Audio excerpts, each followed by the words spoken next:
کی کتابوں سے نکال دیا گیا۔ ایک شخص تھا علامہ محمد اسد، میں نے اس کا کئی بار ذکر بھی کیا ہے۔ علامہ محمد اسد جیو تھے، ایک جیو گھرانے کے اندر پیدا ہوئے تھے، اور آسٹریا کا جو شہر ہے ویانا، اس کے اندر وہ تھے۔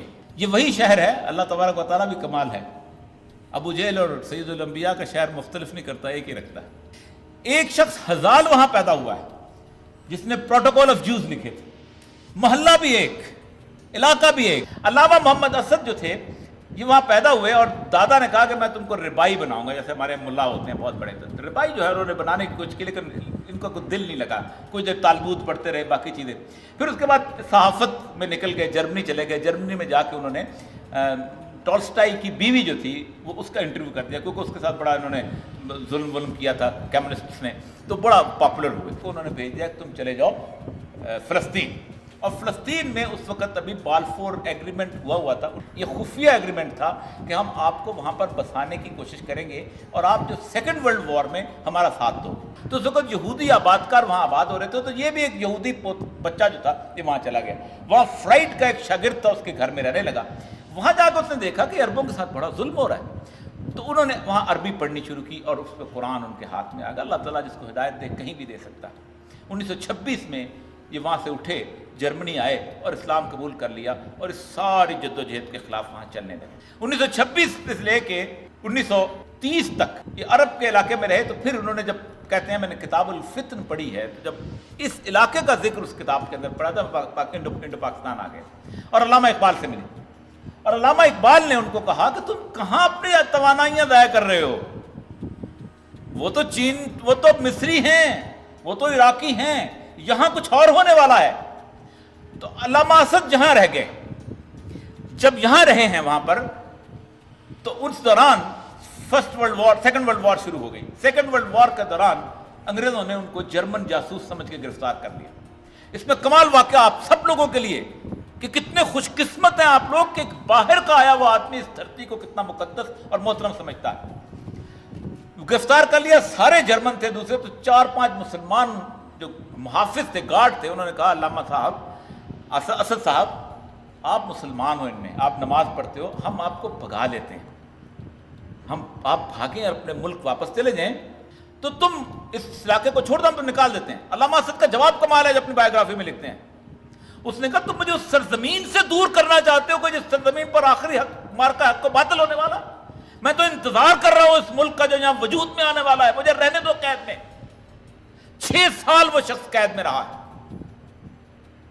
قید کی بعد رہائی جب ہوئی ہے تو اس نے سب سے پہلے 1946 میں اپنا رسالہ عرفات نکالا ہے، اور جو لوگ کہتے ہیں کہ یہ نعرہ بعد میں لگا تھا، عرفات کی کاپیاں نکال کے دیکھیں جو کہ جلا دی گئی تھی، اس کا بھی بڑا کمال واقعہ ہے۔ عرفات کے اندر ایک مضمون ہوتا تھا مستقل، وٹ پاکستان مینز۔ اگر کسی کو انگریزی نہیں آتی تو میں ڈکشنری تحفے میں دینے کو تیار ہوں گا، اس کا مطلب کیا ہے کہ پاکستان کا مطلب کیا، اور آخر میں وہ لکھتے تھے لا الہ الا اللہ۔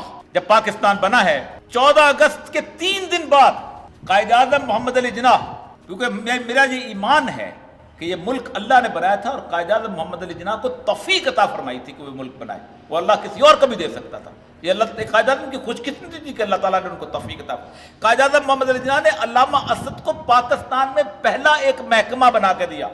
اس سے پہلے سب محکمے انگریزوں کے تھے، اریگیشن انگریزوں کا، اس کے بعد ایگریکلچر انگریزوں کا، ایجوکیشن انگریزوں کا، ہیلتھ انگریزوں کا، ہوم انگریزوں کا، تمام انگریزوں کے محکمے تھے۔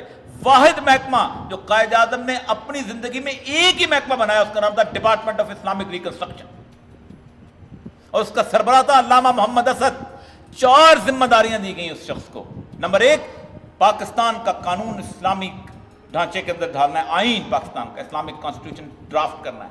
نمبر 2، پاکستان کا اسلامک اکنامک سسٹم آپ نے ڈرافٹ کرنا ہے۔ نمبر 3، پاکستان کے اندر اسلامی نصاب تعلیم جو ہے اس کو متعین کرنا ہے۔ اور نمبر 4 یہ ہے کہ پاکستان کے جو عشر اور زکوٰۃ کے جو قوانین ہیں ان کو مرتب کرنا ہے۔ یہ 4 قوانین بناتے ہوئے علامہ محمد کہتے ہیں کہ میں نے کام شروع کیا اسی سیکرٹیریٹ کے باہر جہاں بورڈ آف ریونیو کا دفتر ہے، وہاں ان کا دفتر تھا۔ انہوں نے چیزیں مرتب کی اور اپنی 2 سفارشات لے کے چلے گئے لیاقت علی خان صاحب کے پاس، وزیر اعظم تھے اس وقت۔ لیاقت علی خان کے پاس جب وہ سفارشات لے کے گئے اب یہ میرے جیسا بیوروکریٹ، اس ملک کے اندر تباہی کی 90% ذمہ داری جو ہے میں بیوروکریٹس پہ دیتا ہوں۔ ہمارا سیاستدان جو ہے نا وہ تو بیوقوف کا بچہ ہے، اس کو تو فائل پڑھنی نہیں آتی۔ ہمارے جرنیل کو 5 سال لگتے ہیں جا کے کہیں سرکار کا پتہ کر لے گئے، اور جب اس کو سرکار کا پتہ چلتا ہے اس وقت تک ان کے ہاتھ میں کھیل چکا ہوتا ہے۔ 2 سفارشات دیں، انہوں نے کہا دیکھو اس ملک میں اگر آپ نے واقعی خالصتاً اسلامی تعلیم کے حساب سے یا اسلامی مملکت کو بنانا ہے تو آپ سارے جتنے بھی مدرسے ہیں 2 سال کے لیے بند کر دیں، کیونکہ ایک لمحہ بھی اگر یہ لوگ ان اسکولوں میں گئے تو وہ آپ کو ڈاؤن سلائڈ کی طرف لے کے جائے گا۔ جب تک ہم مکمل طور پر ایک اسلام کا نصاب تعلیم نہیں بناتے، یہ بچے گلی ڈنڈا کھیلیں، کرکٹ کھیلیں، ہمیں کوئی پرواہ نہیں، ضائع نہیں ہوں۔ اور دوسری سفارش کہ جن لوگوں کو انگریز نے یہاں پر جائیدادیں عطا کی ہیں خاص مقاصد کو دینے کے لیے، وہ آئندہ جب بھی اس ملک کے اندر کوئی مسئلہ ہوگا سب سے پہلے وہ آپ کے سامنے کھڑے ہوں گے، ان سے ساری جائیدادیں واپس لے لیجیے۔ یہ 2 سفارشات تھیں اور نظام تعلیم مرتب کیا اس کے اوپر۔ اس کے بعد میرے جیسے بیوروکریٹ پھر ذہین لوگ، کیا بات ہے، اللہ تعالیٰ نے ان کو کیسی کیسی شیطانی عقل عطا کی۔ شیطان کو تو ظاہر بات ہے عطا سے سب کچھ ہے نا۔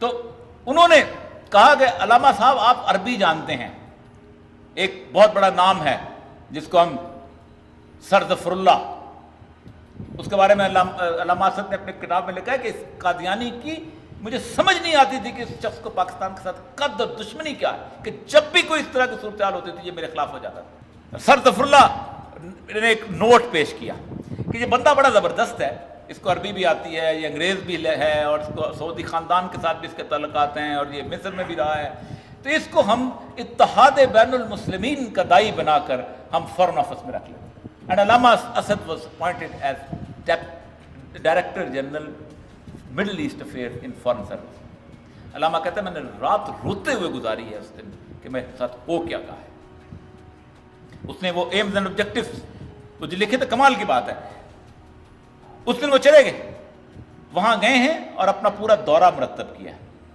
جس دن وہ شخص یہاں سے روانہ ہو کے پہلی فلائٹ لے کے مصر پہنچا ہے، اس کے اگلے دن ڈپارٹمنٹ آف اسلامک ریکنسٹرکشن کے اندر اچانک شارٹ سرکٹنگ ہوتی ہے اور آگ لگ جاتی ہے، وہ سارا ریکارڈ جلا دیا جاتا ہے۔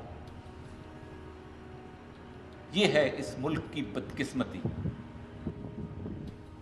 ایک جگہ بھی اس لیے کہ وہ لنک تھا جو ثابت کرتا تھا کہ قائد اعظم سیکولر نہیں تھا، جو واحد لنک تھا جو بتاتا تھا کہ یہ ملک جو ہے خالصتاً اللہ کے رسول کے نام پہ بنا تھا اور اللہ کا قانون نافذ ہونا تھا۔ جس شخص نے بری ترین حالت میں 1 جولائی 1948 کو 3rd ڈگری ٹی بی تھی، اسٹیٹ بینک کے اندر کھڑے ہو کر 4 فگریں پڑھ لیجئے گا، آپ حیران ہوں گے کہ ہمارے کسی مولوی میں آج تک ضرورت نہیں ہوئی جو اس بندے نے اس وقت کہی۔ اس نے کہا آئی پرسنلی واؤچ، میں ذاتی طور پر نگرانی کروں گا، the research cell of the state bank, that they will develop a comprehensive interest free Islamic economic system۔ 1 جولائی کو اس کی تقریر، اس کے اگلے فقرے سنیے، the western economic system has created such a mess that only a miracle can save the western society۔ کہ اتنا گند پھیلا دیا ہے مغرب کے معاشی نظام نے کہ صرف میریکل ہی اس کو بچا سکتا ہے، معجزہ اس کو بچا سکتا ہے۔ It has resulted into 2 major wars۔ یہ وہ شخص کہہ رہا ہے جس کے بارے میں کہا جاتا ہے کہ وہ شخص سیکولر تھا۔ مجھے ایک جگہ ایک ٹی وی پروگرام میں کسی نے کہا کہ اس کی لباس دیکھو، میں نے کہا ٹائی پہن تو میں بھی پہنتا ہوں، اگر لباس پہننے سے میں سیکولر ہو جاتا ہوں تو میں سمجھوں گا تو مجھے گالی دے رہے ہو۔ وہ دن اور آج کا دن اس مملکت خداداد کے ساتھ ہم نے کھیل کھیلا ہے، بہت بڑا کھیل کھیلا ہے۔